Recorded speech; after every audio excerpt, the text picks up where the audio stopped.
Also, do you want me to record a local on my side or no? No, you're fine. Okay. All right. All right. You're listening to Hawk Talk. I'm here today with Alex Lieberman. How are you? Thanks for having me on the show. Of course. Of course. Excited to have you. So, got to start it out. Like the day you were born, did you come out and then like write a review on the birthing process? Like, where did this all start? Take me back. I love that. Honestly, the odds were better that I would pop out and say what my view was on like Apple stock or something. There you go. Yeah. Given I grew up in a Wall Street family, the fact that I didn't, come out with a bag of dollar bills in my little hand, like that's more the shocking thing to me. Born on Wall Street. Yeah. So, Yeah, are you from New York? Is that where you're originally from? I'm from New Jersey originally, from Okay. Livingston, New Jersey, suburb Yeah. like 40 minutes outside of the city. But I grew up going to the city my whole life. Uh-huh. My mom, my dad, my grandpa all worked on Wall Street. Okay. My dad was at Citigroup, my mom was at Nomura, a Japanese bank, and Mhm. my grandpa was at Prudential. And so I just grew Wow. up like going to the trading floor. I vividly remember like playing poker with my dad's friends on the floor at his desk. And so yeah, I would go into the city, I don't know, once a week for many years, either to go to their offices or we'd like go to Broadway shows on the weekends. Got it. And so, what age did that start? Like, what age were you exposed to the trading floor? Was it like as soon Too as? early. Yeah. All I know is I started reading the Wall Street Journal before I was bar mitzvahed, so Wow. it was very early. Dinner conversations in the Lieberman household were, at least from my view, pretty dry because we were talking about like the housing crisis and mortgage-backed securities. Yeah. But yeah, it started early. I can't remember the exact age, but all I know is that like for the forever, I wanted to just be like my parents. So that I was going Because to ask. So that opened it up. Like you were passionate about it. yeah, I mean, I don't think I even knew what passion meant. I Sure. just knew that like I was brought up being told that family is the most important thing in your life. Mhm. And my parents and my grandparents were my role models. And the only thing I saw, like I didn't see multiple types of jobs. I literally just saw sales and trading as what everyone did. So I just assumed that was the job that you do if you want to be successful. And Yeah. did you start doing anything of the sort as a young kid, or anything entrepreneurial? Like, did you start your own stock portfolio when you were 10? So I started investing in stocks probably in middle school. Uh-huh. I remember the first stock that I bought as part of a stock market game was Taser, TASR. It's literally like the Taser Yeah. company.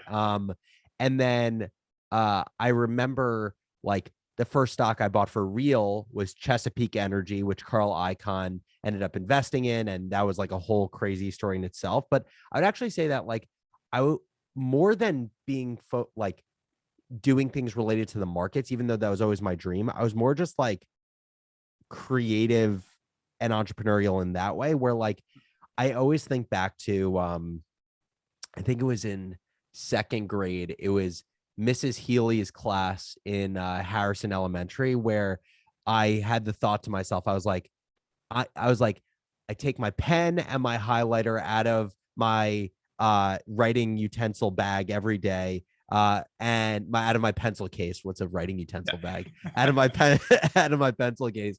And I'm like, why isn't this just one thing? So I literally went home and I started chopping up pens. Like I would cut them in half and I Yeah. started attaching them to highlighters. And I was like, I'm a freaking genius. I just made a 2-in-1 pen highlighter mix. I've never seen that done. And I thought I was brilliant. And then at sleepaway camp, I had a shoe shining business. So I think I was like, I don't think it was to the extreme of some people you hear their like origin stories and they're like, I was just a straight up hustler doing everything. Like, I think I almost feel like it was more like an entrepreneurial romantic. Like, I just like doing Yep. interesting creative shit. That makes sense. And so, did you? First off, I have to ask Chesapeake Energy. How do you, as a middle schooler, how do you decide to invest in some obscure energy company? It's a great question. I think the reason was that I'd read an article about how natural gas was going to become bigger and bigger, and that the United States was going to become an even bigger producer of natural gas. Like I just read an article about where trends were going, and we were going to become a league leader in natural gas. So then I looked up what is a company that has a large portion of their operations are in extracting natural gas. And Chesapeake Energy ended up coming up. And so I bought the stock, and it ended up going up because Carl Icahn is like known as basically the corporate raider who just like runs a super tight ship and make sure like he just makes sure he makes money on his investment. And so the stock shot up a ton when he invested. I can't remember what I ended up selling it at, but it was obviously the feeling of taking an intellectual bet and being right was a very addicting feeling. It's addicting, but I also think there's got to be a reinforcement there in terms of just your overall confidence of like, oh, wait, I just made how old are you?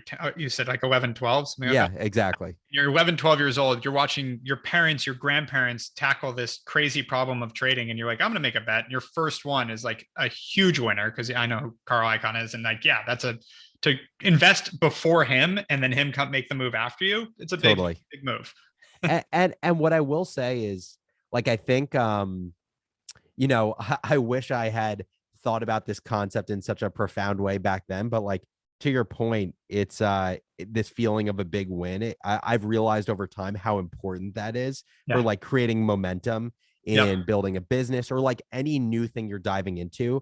The more you can get reps and take like basically bets that don't bring down the ship, but have the opportunity for you to prove that you were right in the bet you took.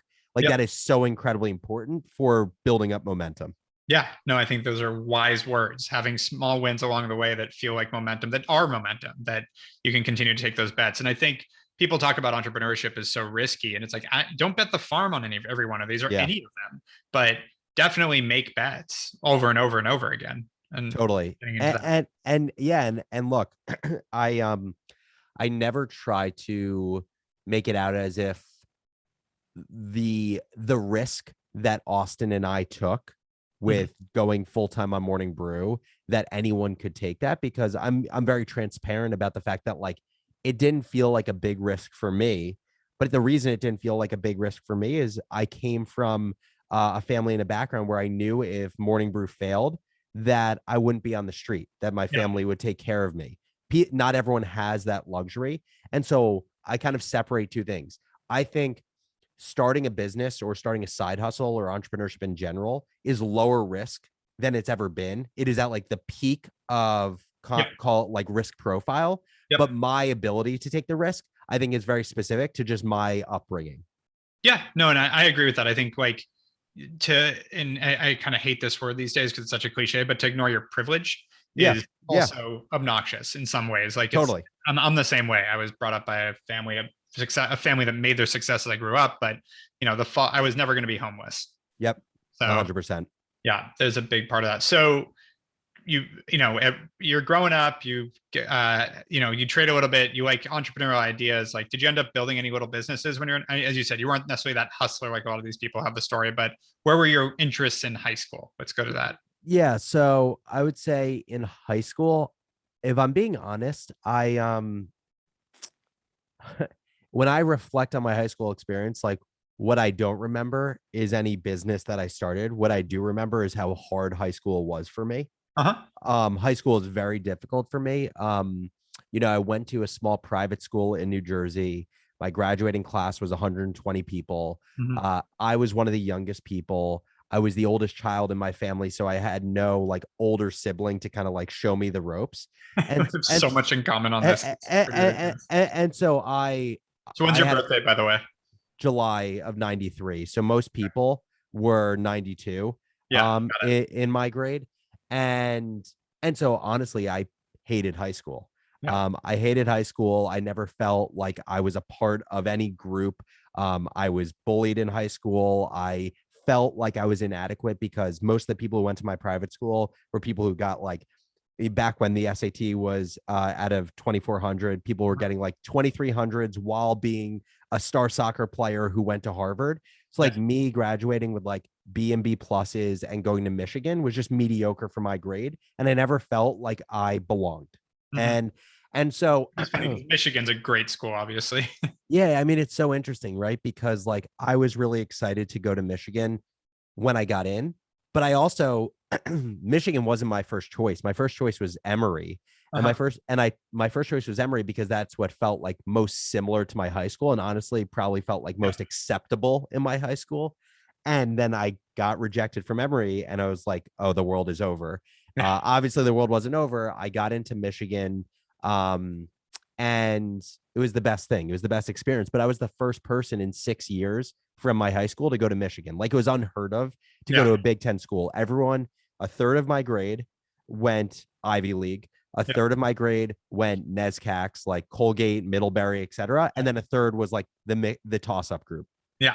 And so I don't remember high school for entrepreneurial experiences. Honestly, I remember high school for like kind of creating like armor around me, like kind of like callousing my emotions. And I think that is both a good thing and a bad thing. Sure. I think it's it can be a challenge in life, because I think experiencing and feeling the range of emotions is really important. But I think as it related to business, I think it gave me a chip on my shoulder as I went to ultimately build Morning Brew. It made me very level-headed, and I like to use the word like unfuckable. Like, nothing could fuck with me when we were building. So I like to think about like how even these shitty experiences really paint this picture of the character you turn into. But yeah, high school sucked for me. Yeah, no, it's interesting. And so when you went to college and going to Michigan, were you still on the track of like, I think I'm going to be a trader, I'm going to go on Wall Street? Yeah. So, I mean, like literally, in my room throughout high school, had a whiteboard on my wall. On that whiteboard was like my bucket list. On that bucket list was be the best trader in the world. Yeah. And again, it was like, it was such a conceptual thing because I didn't even know what trading was. I just knew my family did it. And so I went to Michigan. I applied to the business school after freshman year. So you apply freshman year, you find out at the end of freshman year, and you're in the business program sophomore, junior, senior year. So I got into the business program. I did internships in finance after freshman year, sophomore year, and junior year. And I was just like on the track to work in sales and trading. Yep. Got it. And so during that time, did you start to explore it more? Like what were your, other than going to class, what were you doing in college? What was interesting to you? Were you having fun? What was going on? So I I tried to get involved in as many extracurriculars as possible. And I would say it was partially authentic, partially inauthentic. And what I mean by that is like, I really did want to experience new things and try new stuff out. It was inauthentic in the fact that like we were very much trained in the undergrad business program at Michigan to like make the resume look as good as humanly possible. And I knew extracurriculars were an important part of that. So actually, extracurricularly, I was part of a social fraternity. Which one? AE Pi. So Nice. One of like the three Jewish ones on campus. I was in an Israeli investment club called Tamid. I somehow became the executive director of a magazine on campus called Consider, which again, like the most ironic thing of all of this is like Consider was the most wild card thing for me to do in college. Yet it was the most relevant experience that actually, I think of all my classes, gave me experience that helped me in building Morning Brew. That's amazing. And how'd that happen? Like, what was it about it? Initially thought about it as a resume builder, and then I got involved and I loved it. Where like someone in my fraternity who works in finance now, he reached out to me and he's like, hey, my friend is the executive director of this publication on campus.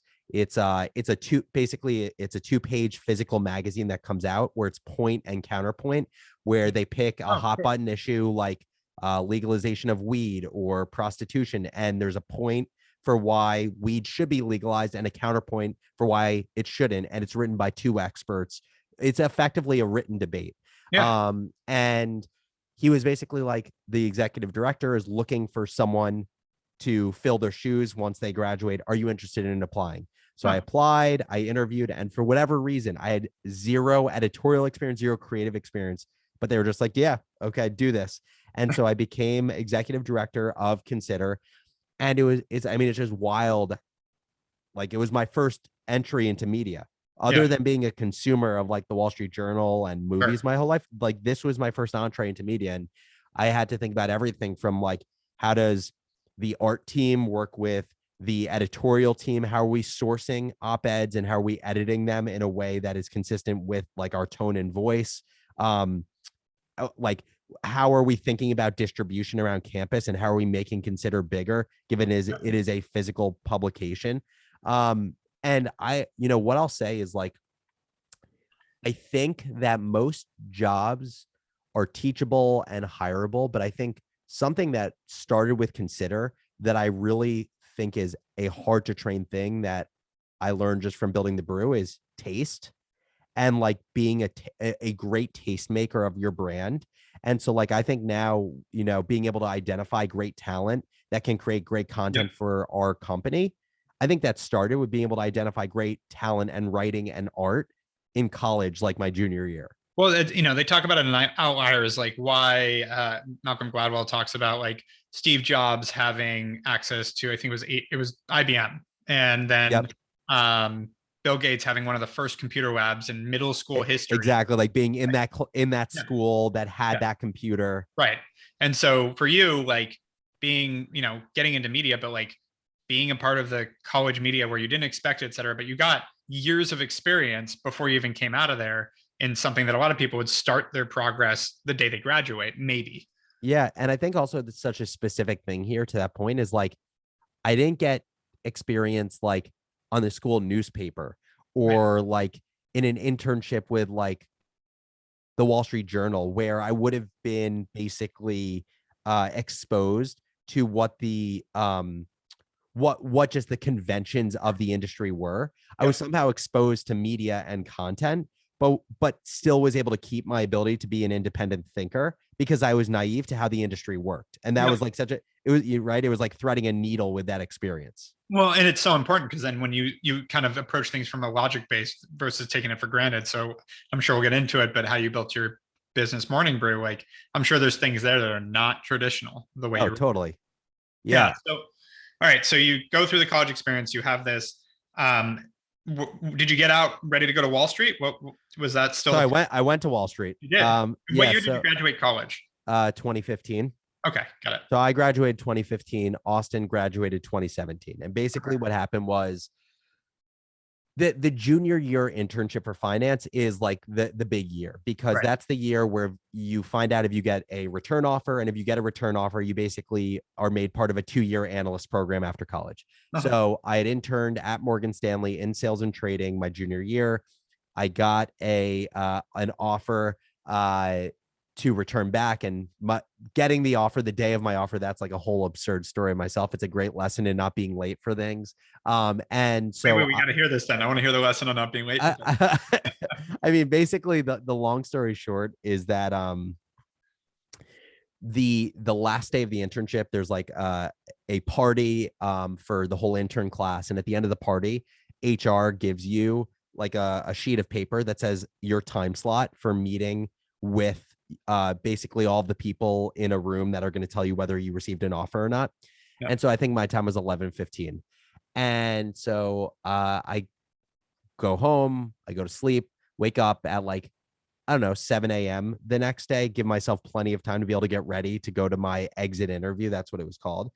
And I do a workout just to make sure I'm feeling good. I cook breakfast, and 7 a.m. somehow turns to like 8 a.m. Then 9 a.m. gets to like 10:15. So it's like 10:15, and I'm like, oh wow, I only have an hour now. Like, let me get ready. So I get ready. It's like 10:30, and I'm like, okay, I have 45 minutes to get there. I'm not going to take the subway because I'm worried that like the subway in Manhattan is going to be broken down and some delay is going to cause an issue. So I decide I'm going to take a cab. Issue is that taking a cab at like 10:45 or 11 o'clock on a weekday is actually way worse than taking the subway. Like I had been used to taking the subway or cab at like 5:30 in the morning. That's when I was typically waking up. So long story short, it's basically I'm in this cab, get in at Hudson Street in Tribeca. The office is in Times Square on 47th Street. So it's basically like 60 blocks. And I end up, it's 11:05 and we're in gridlock traffic on, call it like, like 2nd Street or something. And we have 40 blocks to go. And so I decide, with like 10 minutes to spare. I'm like, I can't stay in this traffic. So I literally get out of the cab in full suit with my backpack and my portfolio, and I sprint all the way to 47th Street in full on suit and work shoes and everything. I get to the building. I go up to the floor. I said my time was 11:15. I get there at 11:17, and basically there's That's it a was fast like sprint, by the way. You got there quick. You're a fast runner, man. I mean, I ran as fast as I could possibly run. Yeah. And I get there, and there's two rooms. There's like the holding room where all of the interns that are waiting for the time are, and then the room where you meet with HR and stuff. Yeah. And I get to the holding room. I see one of the HR people, and I'm like, so-and-so, I am so sorry for being late. Like, it's unacceptable. And they basically said to me, we knew everyone was going to do this. So the time slot we gave you is 15 minutes ahead of your actual time. So I actually was 13 minutes early. But the worst part about all this is like, I was freaking profusely sweating. Yeah. And I was sweating to the point where nothing was going to stop me sweating, where I went to the back where they were holding the waters, and I had a stack of cocktail napkins, and I was patting myself the whole time.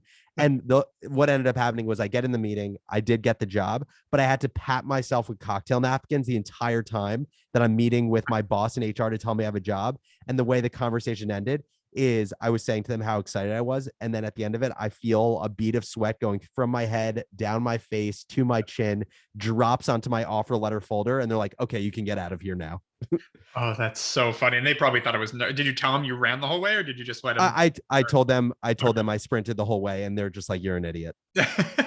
So anyway, no, commitment. I think, as an employer now, if someone did that to me and they were 2 minutes late, but they sprinted all the way, I'm like, we're good. It's all good. Exactly. And so, I'm also someone who historically had trouble with being on time. But I knew, like, I try as much as possible to not be late now, because for me, it's like, at the end of the day, like, all you have is your word. And if you can't keep your word, it's just, not only is it disrespectful to the other person, it's like such a shitty feeling for yourself as an individual if you can't keep your word.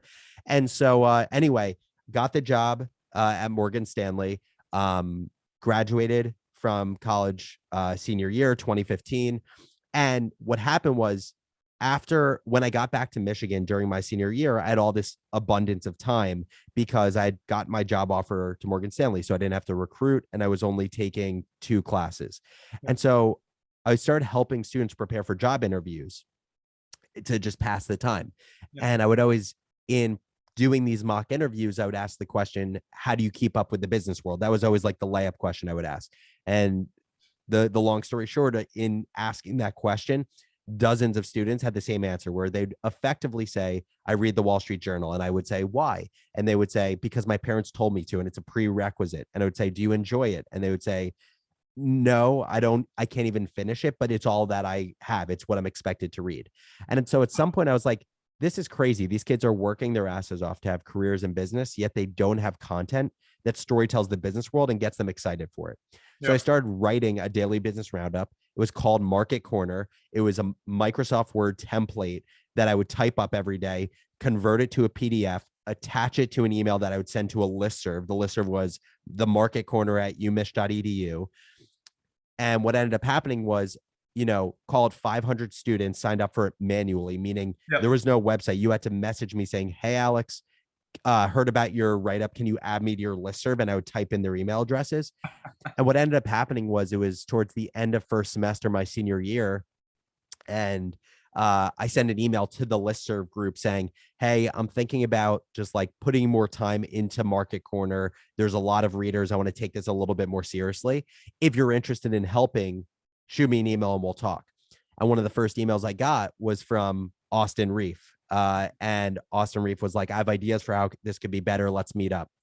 So we met up in the Winter Garden, which is like the main area of the business school at Michigan. And Austin basically ripped apart the newsletter. And it was the first time that I had actually received actual feedback on my product. Not like, you're doing great, give yourself a pat on the back. It was like, no, this is how the tone can be better. This is how the story selection can be better. This is how the presentation could be better. And I was like, honestly, I was super attracted to the way that Austin thought, because I was like, this is so different from how I think. Like, I am 10 different ideas, more like 100 different ideas going in different directions at once. I am very much a divergent thinker, and Austin was like the definition of a convergent thinker. Yep. Super focused, super linear, super analytical. And I was like, to surround myself with this, I didn't even think about it as a business at the time, but I was just like, even for this project, Yep. it would be really cool to work with someone who thinks so differently. And Yep. so that's how Austin and I met. We rebranded and relaunched Market Corner as Morning Brew in March of 2015. That was when the first email newsletter went out. And we got it by the end of my senior year to, I want to say we were at 5,000 subscribers. And so when I graduated. So did you change systems, or were people still manually emailing you to get it? No, we changed systems. So we ended up switching to MailChimp. We had a landing page. It was morningbrewdaily.com. I think the first background of the landing page was like me in a suit holding a mug. And what ended up happening was I graduated, and I was like, I didn't even think about going full time on the brew at the time, because we had 5,000 subscribers. I had my dream job that I'd worked my entire life for. And I couldn't imagine telling my overprotective Jewish mom that I was going to quit my cushy finance job to write a newsletter. Like, it was just it wasn't even a thought. So I went and joined Morgan Stanley in 2015, started working there, call it June of 2015. And I was at Morgan Stanley for, call it, a year and 2 months before quitting. And it was quite the experience. And so you were talking about the risk of quitting. Like, at what point was the business at? Was like, oh, it's making money, we're good. Like, Nope. soft landing. Was not making money. So let's talk about that jump, that leap, because I will say a lot of people assume the leap, but of all the interviews I've had, I don't normally hear the true leap of faith of, I don't have any soft landing here, but I'm going for it. Yeah, it's the type of thing where I always say the way that I decided to make the leap, I make it sound very clean, like it happened in a day, but it really was like 10 months of being in this job. I reflected a ton on this, and basically I'll paint a picture of what my average day was and like how I reflected on the job. Basically, was in sales and trading. I was on the trading desk trading agency mortgages. It was a super quantitative product, very much out of my like depth of knowledge or superpowers. Like, everyone on the desk was a math major from MIT, Brown, or another Ivy League. And I would wake up at 5:11 every day. I slept in my first apartment in the city, was a 5-bedroom that was really So why 5:11, by the way? Why is that the time? I'm weird, and I just that was the time I set my alarm at. I would pick an odd number. It would actually be like, I would set 4 alarms because I'm very OCD about things. So it would do 5:11, 5:12, 5:13, 5:14. And the reason is I was so scared shitless of missing my alarm and not making it to work one day. That never happened, but that was always something that gave me anxiety. And so I'd wake up at 5:11. I was living in a 5-bedroom in New York City with some of my friends from Michigan. It was actually a true 2-bedroom. And when I say a true 2-bedroom, meaning only 2 of the rooms had a window. 3 of the rooms were on the interior of the building. So at 5:11, I was waking up to no natural sunlight because I was in basically a cave. I'd wake up, go to the office, work out at the gym in Morgan Stanley, get to the desk around 6:30 a.m., would be there until call it like 7:30, would come back home, make dinner, call it like 8:30. I'd be working on the brew until call it like 11:30, and then I would go to sleep. And that was my life for called a year and 2 months. And a number of things happened. One is I was miserable. I was miserable for 2 reasons. One is because I hated my first boss. It was the opposite of what I thought good leadership looked like. Did not mentor, did not care about me growing, only cared about making money for themselves. And I was an obstacle to them doing that because I was a young person who was trying to learn and make mistakes, and I was making mistakes. So that was one. The second is I really believe in, other than being in a job where you really like your first boss, like I actually think first boss matters than first company or first whatever. I also think that being in something that leverages at least one of your skills that you know is within your like circle of competence is really important. And I wasn't leveraging any of that. Like I knew at that point, I realized like I like being creative in some way. Like I like leveraging kind of like this more marketing or storyteller mind. And there was no opportunity to do that on my desk. And so I remember getting home from work every day and being like to my mom, I was like, I don't know what to do. Like, I don't know what to do. I'm not liking this. I'm not going to be the best trader in the world because I'm not enjoying this. And What would she say? I don't think she had, if I remember correctly, she didn't have the answer. She would just try to like listen, calm me down, and be like, it's going to be okay. And what ended up happening was, I can't remember the exact dates of this, but basically in that year, Austin was a senior at Michigan. He had gotten a job offer to work at Moelis, the investment bank. And he basically had to make a decision whether he was going to go there full time or not. And another great job. Yeah. He was going to make more than I was making in trading. And also, by the way, it was an even bigger risk for him because he didn't even start at a job. He was talking about doing this right out of college, making nothing on his resume. And so what ended up happening is Austin flew to New York one weekend and we met up at an old bar in New York City on Irving Place. And him and I just talked about what we're going to do. And in that moment, or like in that experience, we decided we're going to go full time on the brew. Again, there were a lot of things that led up to thinking about that. And where were you at that point, subscriber wise? So you're 5,000 when you graduated, right? So a year later, where were you? Yeah. So I always said that I would quit when we got to 100,000. I quit when we were at 30,000. Yeah, nice. Yeah. So it's like maybe always in my heart I knew it would be earlier. Well, yeah, I mean, when you set a goal like that, that means you're going to quit. So jumping the gun a little bit can happen. Exactly. And so there were a few things that went into this decision. The first thing is that I felt unhappy because I was diluting myself and I felt like I was doing a mediocre job in trading and a mediocre job with Morning Brew because I couldn't give 110% effort to either. And to me, that's what I've always felt like was kind of what gave me the ability to do like really well in whether it be sports or in college was just outworking people, but I couldn't outwork people. And so I knew something had to change. I knew there was going to be a fork. And then the Austin conversation and his necessity to make a decision is kind of just like what accelerated that. Yeah, perfect. And the way I made the decision was there were a few factors. One I said to myself was, what would I more regret? Would I more regret staying at Morgan Stanley and watching someone else build CNBC and the Wall Street Journal for our generation? Yeah.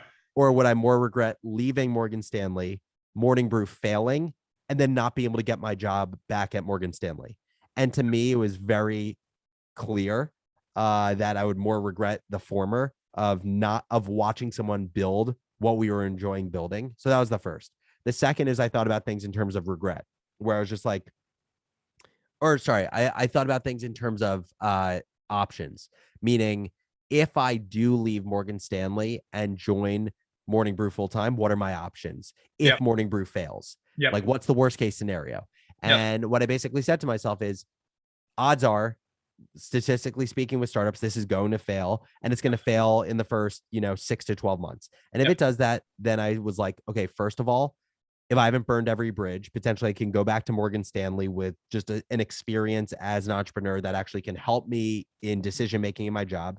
But I was like, okay, let's say I burned every bridge.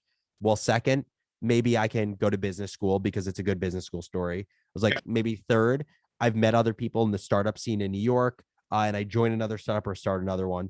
And I basically got 3 or 4 options down. And I was like, if none of these work out, it actually has nothing to do with Morning Brew. It has to do with my ability to maintain relationships and a network and keep options open. And so it has nothing to do with the business. And then the third and final way that I thought about it, and I would say this is probably, if I'm being honest with myself, the thing that most motivated me to do the brew full time is, losing my dad. I lost my dad when I was a junior in college, or right a week before junior year. And I mean, I think that just changed a lot of perspective for me in a number of ways. One, it just made me realize that I really do need to spend time on things that, at least directionally, I enjoy a lot of the time, because Yep. life's too short. Like, my dad was perfect health, 49, Wow. and like looked like you or I. And so you just never know. And Yep. so that was one piece of it. The second piece of it is probably actually a decision that came from a place of fear, because I was trading agency mortgages, which is what my dad traded for 20 plus years.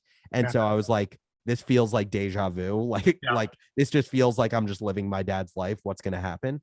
Yep. And the third thing was, I think more of not just my perception changed on doing things that feel meaningful and matter, but also a feeling of obligation to family, right? Like, even though as I had mentioned before, that I am privileged and I came from a background where I didn't have to worry about money, my mind didn't process that. And all my Yep. mind processed was, my dad passed away.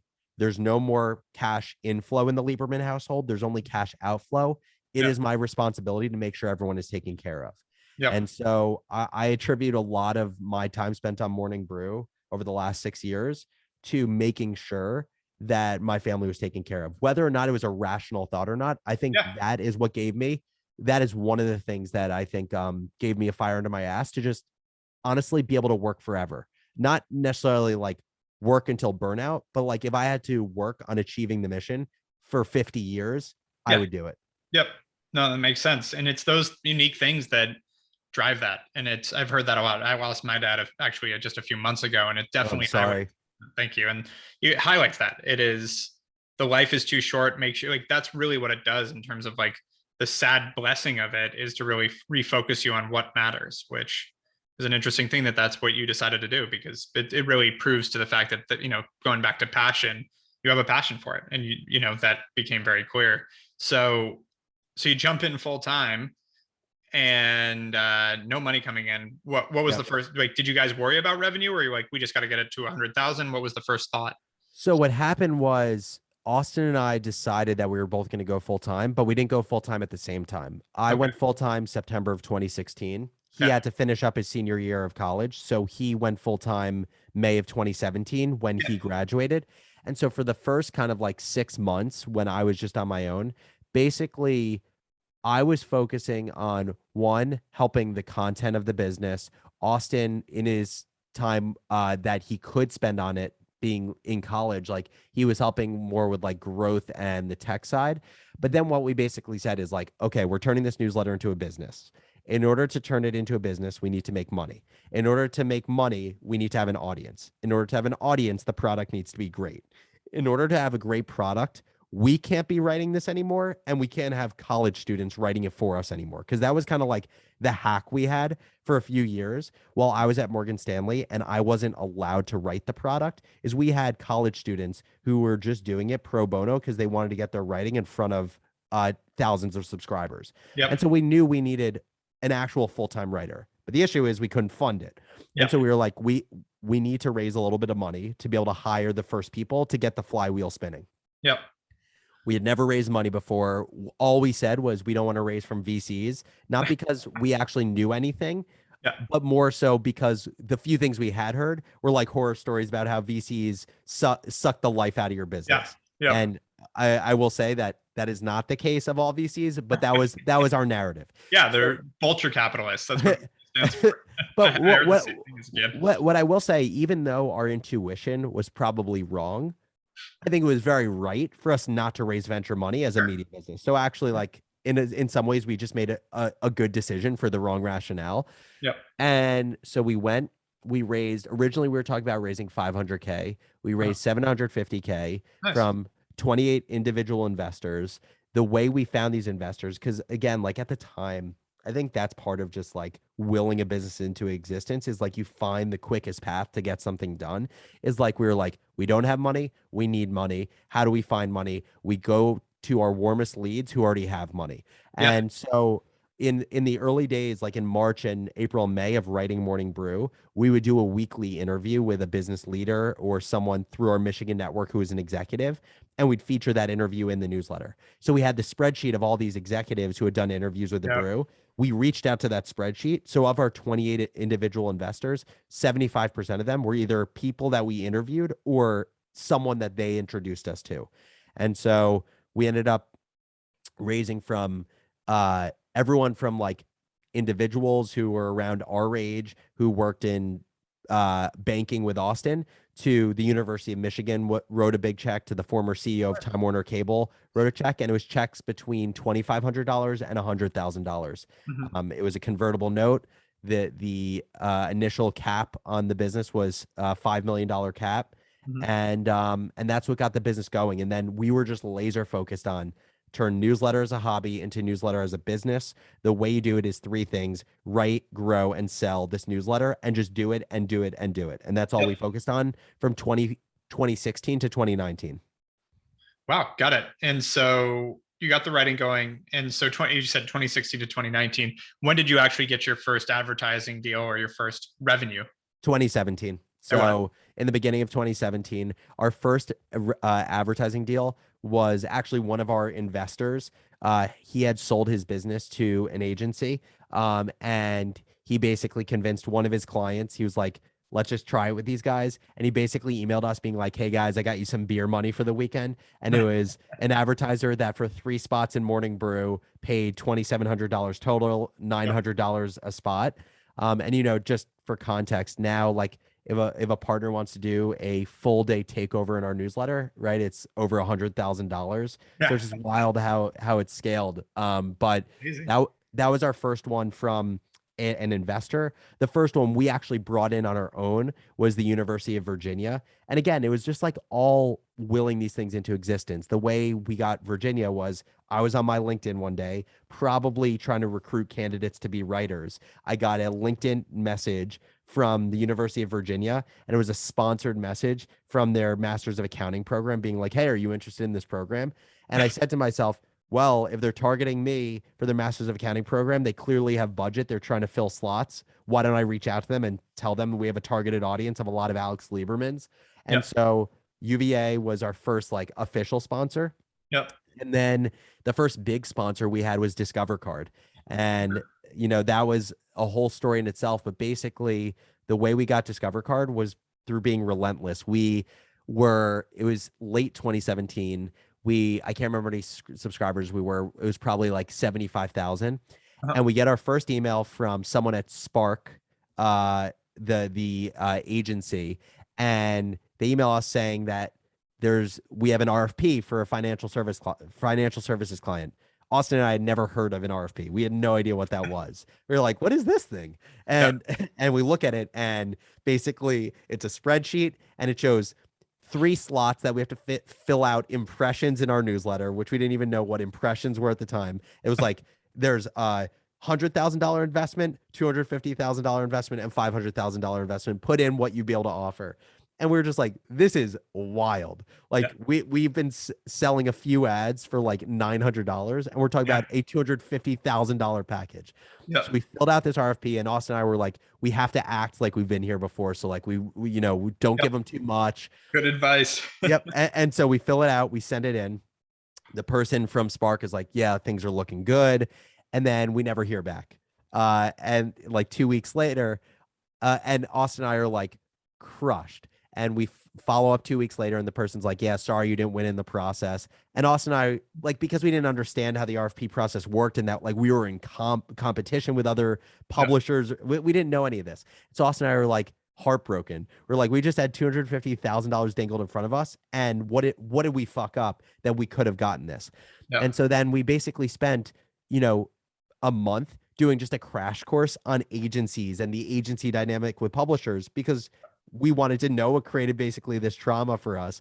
And what had happened in that process is, at some point in filling out the RFP, we had asked the person from Spark, how did Discover even find out about us? And they were like, oh, someone's high up from Discover recommended we check out Morning Brew. And so I had remembered that. And so when we were told that it was rejected, we were like, no, thanks so much for considering us. By the way, who was the person from Discover who had recommended the brew? It ended up being the former CMO. At the time, it was the current CMO of Discover Card, someone who had found out about the brew from their child, who found out through Morning Brew's ambassador program at their campus. So, of course, at the time, probably would not do this anymore. went on our email list of a couple thousand people, found the person's Yep. email, sent them an email and said, hey, just want to thank you so much for even recommending us to our agency. Would love to chat with you just to hear about any ideas you have for Morning Brew. Like I didn't want to position it as like, give Yeah. us money. And so talked with them. They were super nice, gave recommendations. Then they were like, we need to do something together. So a week later, we got another RFP, which was clearly not part of their planning cycle. Yeah. Clearly, this person was like, just make it happen. And so we won our first RFP way earlier than we should have because the CMO of Discover was a reader of the brew and basically Yep. willed it into happening. Listen, network and connections and all that, no matter how they come up, is really how most people end up in success on some level. So that's huge. That's awesome. And you were at 75,000 when you got that, Yep. give or take. So that's awesome. So you didn't quit too early. You actually didn't, that goal you set wasn't necessary. So was that enough money to actually like start truly cash flowing the business? Was it? Yes. So I would say of the $750,000, we burned probably 300 of it. So we actually raised a little too much, but like, that's completely hindsight. We would have never raised less. But yeah, we started cash flowing the business in, call it 2018. And 2018 to 2019 is the year when we went from 100,000 subscribers to 1 million subscribers. That's when we basically turned on like the paid acquisition engine at the time when Facebook, Instagram, all the platforms did not cost so much. Yeah, they worked. and yeah, like they worked extremely well. Yeah. And it was basically just the formula was we got writing going, we got growing going, we got selling going. Growing was working well because we were doing a little bit of everything from cross promotions to our referral program was super helpful for us. And then we were cash flowing. The business was profitable because like, the unit economics of a newsletter are amazing because you only ever need 1 to 3 people writing it, no matter how many people you're writing for. And so we took that profit and we did one of two things. We either hired more people to write, grow, or sell, or we spent money to grow faster. And so that's how we 10x'd in that year was a ton of paid acquisition. We went from basically, spending in the beginning hundreds of dollars a week to kind of at the peak $500,000 a month on paid acquisition. Awesome. And so now fast forwarding, 2020 happens, and did COVID have any effect on the business? For a short period of time, it had a massive effect on the business. Like zero for like 2 months. Yeah, I would say for like a month and a half, we were worried that we weren't going to have a business. It was a very interesting dynamic because on one side, we were very worried we weren't going to have a business. On the other side, our open rates and our engagement was crazy because people were looking for people had time, people were scared. And so they went to news, and specifically they were scared about their wallets. So they went to financial news. So like the engagement was crazy, but yeah, I mean, the March of 2020 and April of 2020, I just remember Austin and I basically saying like, what are we going to do to sustain the business? The nice thing was that we were very profitable and most of our profits were being put into paid acquisition. So we just turned that off for a few months. So like that created buffer. Well, that's an interesting thing about your business is as much as you need more and more readers, your business doesn't sustain off new customers. You need to get advertisers. So exactly. Turn that off. That's awesome. Got it. Exactly. Because there's no incentive to spend on paid acquisition if we weren't going to get advertisers on the back end. And so, what basically happened was for a period of a week or two, Austin and I were brainstorming like, how else can we make money with this business? And so, the really interesting thing is what we ended up landing on was education. Like this is when cohort-based courses were just starting to like become a thing. Like platforms like Teachable were around, but like Maven wasn't around. And we were like, let's launch some form of education for Morning Brew. And so we ended up testing it. We launched it. And now like, I think education as a business at Morning Brew is going to be a $10 million plus business in the next 2 years. And that was just out of necessity of literally being like, how do we make short-term money to cover the cost of the business? Yep. No, and that is how it works. When your back is against the wall, you end up coming up with some of your best ideas because a lot of times you're just running the playbook, so to speak, when you do those situations. And so I assume Recover did great. You guys are having a record year. Yeah. So 2020, we did basically it was right around $21 million. And the previous year was 13 million top line. Oh, okay. And it ended up being a record year. And obviously we sold the business, or a majority of the business, basically exactly a year ago in October of 2020. And it was it was just like it was not only such a crazy time, it was such a crazy time to sell a business. Who did you sell it to again? To Business Insider, Okay. who is owned by Axel Springer. Yeah. We had been in discussions around the transaction, probably from like December of 2019 to October of process 2020. is crazy during that time. And so not only was it a long process, and I think, any sort of sales, a long process in general, I think it was an especially just like weird and long process, because it went from being like very intense and intuitive conversations to like the world is ending, and like the last thing anyone cares about right now is potentially selling the business. It's just like existing is the most important priority. That's awesome that you got that done during that time, because transactions last year were not that big. Totally. Now they are. This year it's insane. And so 2 final questions for you. Number 1, what's next? So it's a great question. And the way that I would say I've had a lot of time to just like reflect on basically like what fills me up. And I actually think one of the best answers for that is something that I read actually by Scott Belsky today, Chief Product Officer from Adobe, where he basically said someone had posted on Twitter, I can't remember who it was like, if you make FU money, what do you do after that? Yep. And, Alexius Ohanian responded like, I would start something called 776, which obviously ironically is what he's doing now. Right. But then Scott Belsky was like, I would do exactly what I'm doing now, because I feel fully utilized. And I've realized about myself, when I feel full utilization of myself, it is very strongly correlated with my happiness. Yep. And I think that's extremely well said. Yep. And so, the way that I've thought about it is like, I have more time now to focus on things like health and mind, which are really important. But there's still a big chunk is Morning Brew for me, not running the day-to-day, but one, being a content creator. So doing Founders Journal, which is my podcast, going to be launching another interview show in the beginning of next year. But also, I was thinking about it like, how as an executive chairman do you add a lot of value to the business? And I would say there's 2 things from my perspective. It's ideas and network. It's Austin is an incredible operator, and he has built an incredible machine with our business. And to me, if I can either provide amazing input into that machine, or if I can help accelerate the machine, I am adding my kind of like leveraged value to the business. So whether that's coming up with new franchises or shows to come up with, because I really think like creativity is one of the last things to not be commoditized, or network back 100%. To the point of like, if we can get amazing people to host our shows that already have built-in audience, like that can move the needle. So that's time on the business, on the brew.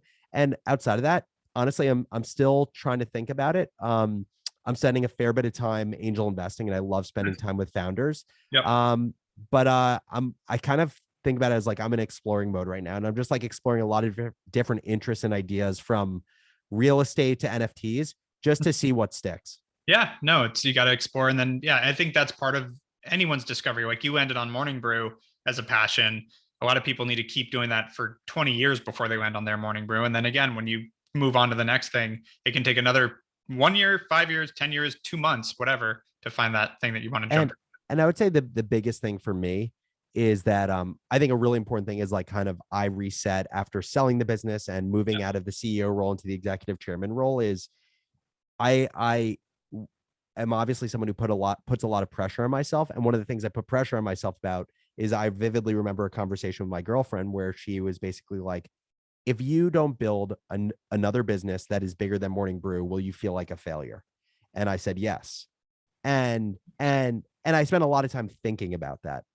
And I think a lot of that comes from a place of being a constant striver, and candidly, for a long time, caring a little bit too much about like what people in like the Twitter VC startup echo chamber think. Yeah. But I think at the end of the day, like where I've kind of shifted my mind is like really being grateful and happy about spending time how I want to spend it in the present. Yep. And sure, it's okay to strive, but if that is depriving me of being happy right now, that is not okay. And Yep. at the end of the day, like the outcome of building, say, $1 billion business, like that is not what the focus should be. If I build something that I truly find joy in the process, and it's worth $1 million or $100,000, but I truly love it, like that's enough. At the end of the day, like if I feel utilized and I feel happy doing it, that's all that matters. And I think that Yeah. shift, honestly, has taken a while for me to figure out. Yeah, no, it's a hard one for people. And you know, it's a nice thing to be able to get to.